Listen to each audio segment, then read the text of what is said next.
Alright, let's talk about pages. Pages are pretty much the exact same thing as posts, except for they're a little bit more static and they're a little bit more consistent and constant on your site, and they're not so much something that you maybe want to put in your blog roll, but it's something that you want to make sure that every visitor has ready and available access to.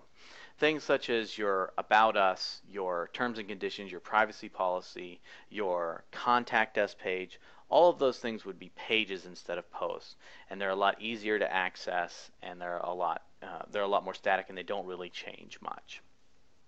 So diving into pages here, basically on the navigation bar under pages, you want to click Add New, or if you're in the Edit Pages section, you can click the Add New button right next to its title. So click Add New, and you're going to come up upon a pretty familiar page. It almost looks exactly like the Add New Post page, and that's because it is almost exactly like it. It's pretty self-explanatory. Just like posts, you add your title and then you add your content as necessary, and then all these options are exactly the same, and things below it are almost exactly the same as well. A couple of different things about a page is the attributes right down here under the Publish section.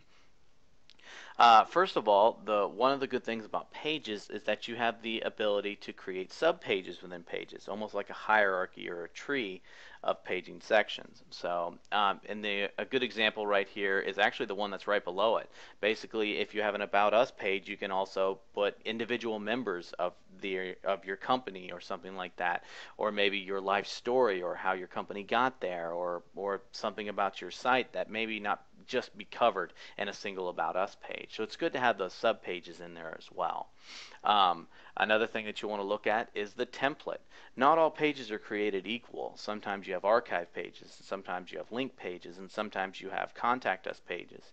And theme developers recognize that, and depending on the theme that you get, sometimes you'll have a different template that you can apply to your page.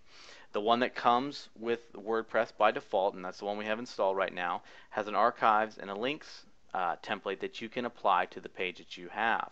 So keep that in mind if you're creating a page that maybe not just a page full of content, or maybe something that you just wanted to show as something else. And the last thing that you have an ability to do is your order.